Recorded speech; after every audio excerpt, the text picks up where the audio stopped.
just a little recap of what we are working on. We're working live on a station running on our computer. We built a training station to work with for the course, and mine is Training 14. I have it running on my PC, and I am working live in the station. So what I'll do is expand the config space.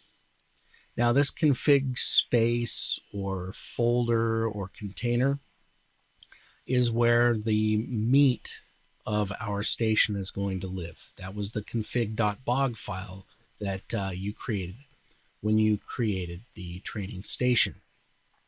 I've got 3 folders in here: services, drivers, and apps. I'm going to create a new folder to hold the schedule that I'm going to create. So I'm going to right click on config, and then I'm going to select the new menu. And right there, it allows me to add a new folder. This folder is just for housekeeping purposes. What I like to do is have all of my schedules visible at the highest level in the tree. We'll talk about that a little bit more as we go along, about housekeeping and where to keep things, just to make it easier on yourself as you go along, or try to come back to this in 6 months and figure out what you were trying to do in the first place. So I'll go new folder. I'm going to name it schedules and hit OK. And you'll notice I have a folder called schedules underneath my config space. If I expand the schedules folder, there's nothing in it yet. It's just a folder. So I'm going to right click on the schedules folder, and I'm going to look at the different levels that are available to me, or views. Every component in the station has multiple views. They'll have at least this many views, no matter what you're looking at. Some have more. I have a wire sheet view, an AX property sheet view, a property sheet view, a category sheet view, an AX slot sheet view, and a relation sheet view. Throughout the course, we will talk about most of these, and we're going to use most of them. Anytime you see the word AX in front of a view, it means that that is the Java-based view for that particular view.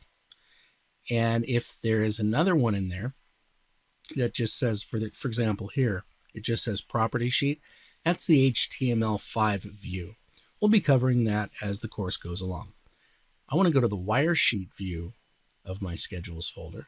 So I'll just left click on wire sheet here, and it takes me to the wire sheet view. You can think of the wire sheet as a virtual panel. This is where we will add our objects and link them together. What I want to do is get a schedule onto my wire sheet so that I can work with it. I need to find a schedule first, and the place that I go to find a schedule is in the schedule palette. We've been working so far in the navigation sidebar, or the nav sidebar, and I'm going to open up another sidebar. The sidebars menu is right here. If I hover over this icon here, it will tell me that it's the sidebars icon. And if I left click, I have several different sidebars that I can open. I want to open up my palette sidebar, and then I want to search for the schedule palette. So I'm going to click on the Open Palette folder here. And now I have a list of all of the palettes that are available in my workstation. I can scroll down until I get to schedules, or I can simply come up here to the filter menu and type S, and it will bring up all of the palettes that start with S. I'll select schedule, and I will hit OK. Now I have the schedule palette open over here in my sidebar menu, and I want to select a Boolean schedule, and I want to get it over here onto my wire sheet. All I need to do is left click and pull. So I'm holding down my left mouse button on my mouse, and I'm pulling the Boolean schedule object onto my wire sheet. And when I let go, it's going to ask me what name do I want. I'm going to name this weekly schedule, and I'm not going to use any spaces here.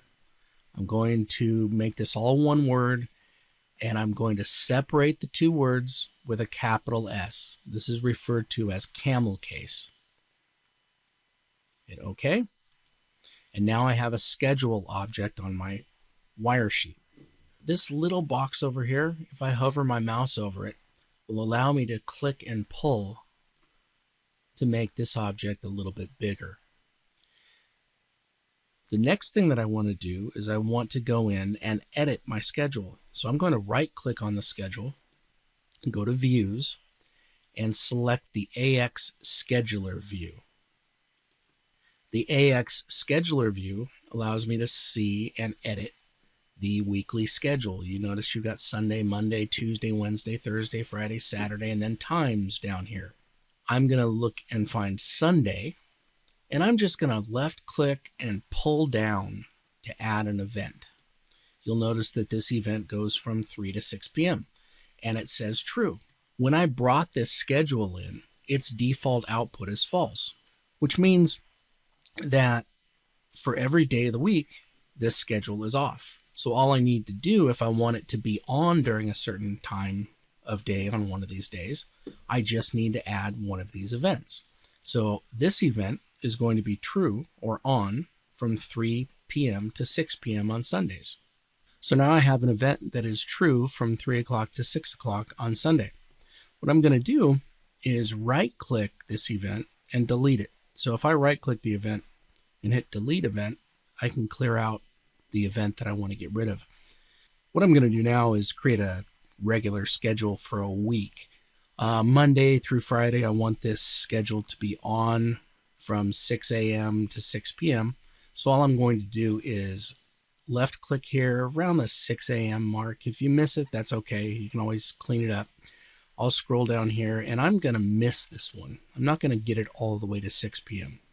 You'll notice that there's no divisions here. You can't really tell exactly what time this event is set to go off unless you look down here at the event start and the event finish times.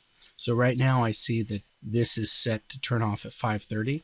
I can change it here if I want to. If I left click and go 6 and then put a 00 right here, it will send it to 6 p.m. for me. If I wanted it to turn off at 6:05, I could type 05 right there and it will turn off at 6:05. You can't really see it here, but you can look at the details for the exact timing down here. If I hover my mouse right on the edge right here, you can see that the mouse turns into an up and down arrow. That allows me to click and drag and move this around in half-hour increments on my scheduler page. So that's an easy way to extend or to make this event come on earlier or later. But I'm going to leave it set to 6 a.m. to 6 p.m. on Monday. And I could do the same thing by clicking and pulling on each day, Monday through Friday. But there are shortcuts built in all throughout N4. I'm going to right-click on this event and see what happens. I have delete event, all day event, apply Monday through Friday, copy day, clear week. I'm going to press the apply Monday through Friday. And now my whole week is set. When I make any changes to my schedule, I need to save those changes.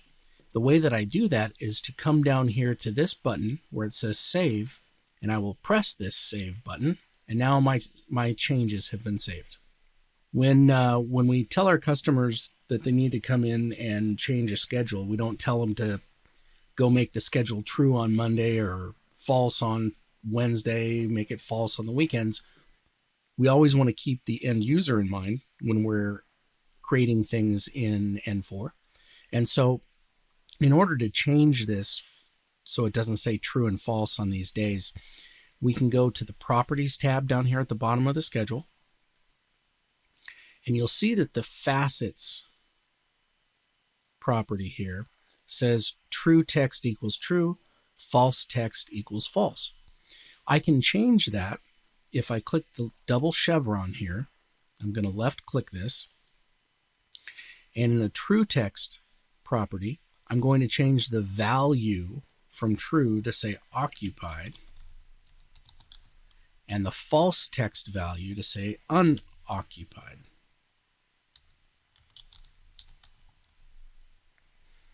And I'll hit OK. I made a change, so I need to come down here and save it. Then I'm going to go back to the weekly schedule tab, and you'll notice that my facets have changed from true false to occupied unoccupied. We will be doing that a lot during the course. You're going to do that a lot in the real world too, because this is what your customer sees. This is what the end user sees when they navigate through the station that you build. So we want to make it as user-friendly as we can as we're building our station. The schedule object is a 7-day time clock. That means that every Sunday, every Monday, every Tuesday, every Wednesday, every Thursday, every Friday, every Saturday throughout the year is going to do the same thing. This is by design. It's just a 7-day time clock. Well, what happens if I want the schedule to go off on the 4th of July? Well, what I can do is the day before the 4th of July, I could come in here and make this day unoccupied, or I could use this special events tab to create some exceptions to the regular schedule. So what I'll do on my special events tab is I will click the add button down here at the bottom to add a new event. And I'm going to call this one July 4th.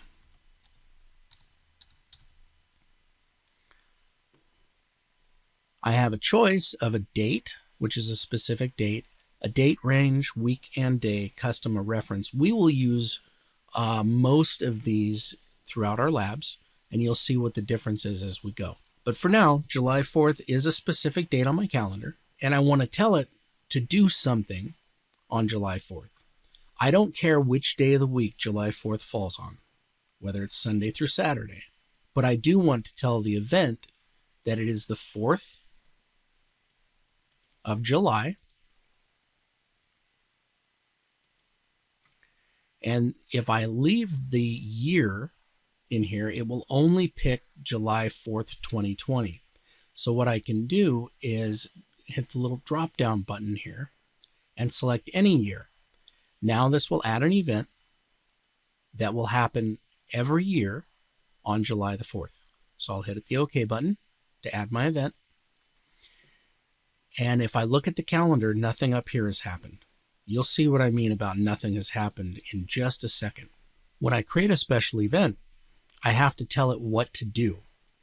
And I do that over here in this little scheduler window.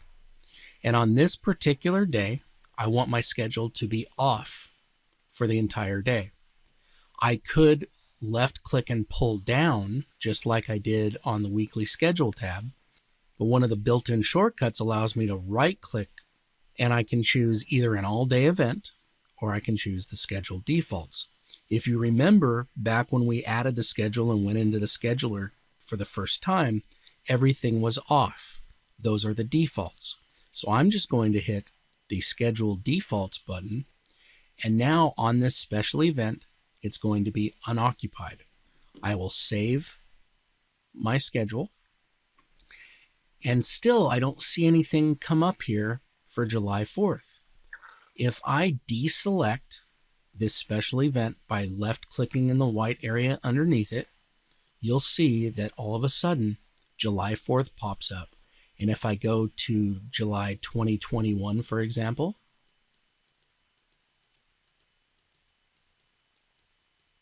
you'll notice that this day has been highlighted. Let me get my schedule back here to where I was. There we go. Select my special event. It's unoccupied on that day, and I am good to go. I'm going to repeat these steps to add a special event for Christmas. So I will add another event. Call this one Christmas. It is a date, and it's going to be the 25th of December this year, any year actually, and hit OK. And then I need to tell it what to do. I'll right click in my scheduler window here, and I will hit the schedule defaults and turn it off for that day. Save it. Now we're going to take a look at another example of a special event, but this one is going to be for Memorial Day. And Memorial Day happens on the last Monday of May every year.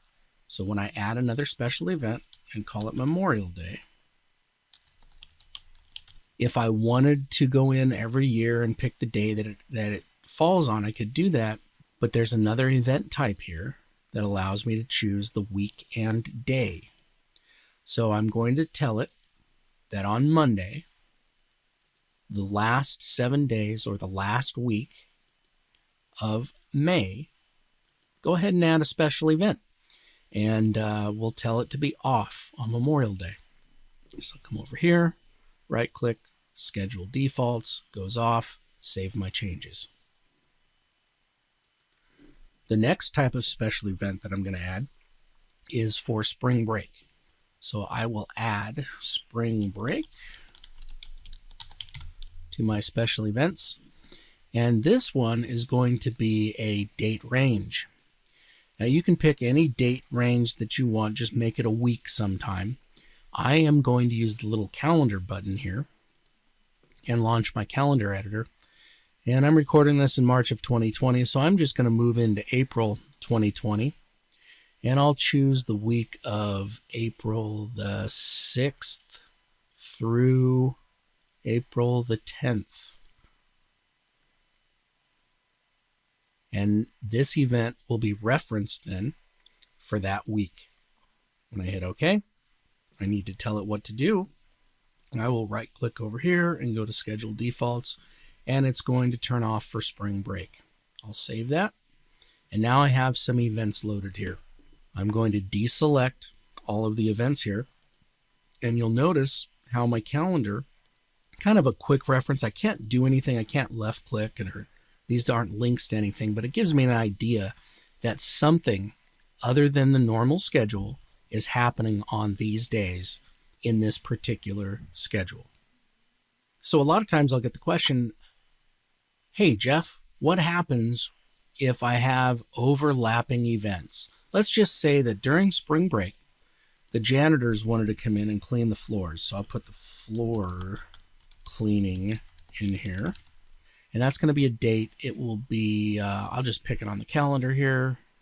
April the 8th, they'd like to come in from 6 a.m. to noon to do some floor cleaning.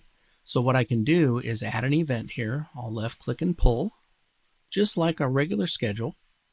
And you'll notice that this says occupied, but everything around it says unscheduled. What's going to happen here is on April the 8th, this schedule will be occupied from 6 to 12. And then outside of the 6 a.m. to 12 p.m. window, it's going to fall back to either the regular schedule or another event. And I'll show you how that happens here in just a sec. I don't need to do anything here if the regular schedule or another special event covers the time period that surrounds my event. So all I'm doing is telling this thing to come on from 6 a.m. to 12 p.m. And outside of that window, look to something else to set the time. So I'll save that. And my weekly schedule says to be off from 12 a.m. to 6 a.m. and off from 6 p.m. to 12 a.m. So this special event falls inside of that window. So it doesn't really matter that this says unscheduled because I do have something here in the weekly schedule. Well, I do have this event though that tells it to be off from April 6th to April 10th, but this event falls on April the 8th. Which one wins? Is it going to be off or is it going to be on? The special events are listed in order of priority. And right now, as it sits, this particular one is going to have a higher priority than spring break. So it will come on from 6 a.m. to 12 p.m. on April the 8th. And then when this goes away at 12 p.m., this one takes over and turns it back off. When this April 10th goes away, it goes back to the regular weekly schedule. If I wanted to make sure that this event had priority, All I need to do is come down here to the list at the bottom of the page, these buttons here, and move the priority up one. Now this event has priority, and it will be off for that week. Okay, so I want to go back to the wire sheet view where I started, the wire sheet of my schedule folder. In order to do that, and what I'm going to recommend that you do during the entire course to go back to the page that you started on, is to use this back arrow up here in the upper left-hand corner of Workbench. This arrow is going to become your best friend. One of the hardest parts, no, the hardest part of learning how to use N4 is learning how to navigate. And what you don't want to do is get lost. It's going to happen. You're going to get lost. Everybody gets lost. What we're going to try and do here, though, is minimize the amount of lost time that you spend by using some built-in shortcuts. This arrow right here takes me back, better save it, takes me back to the page I was on prior to going into a property sheet or any of the other views that are available on objects or folders. So I'm back on my wire sheet, and this is where I'm going to begin the next lab. So I'll see you in the next video.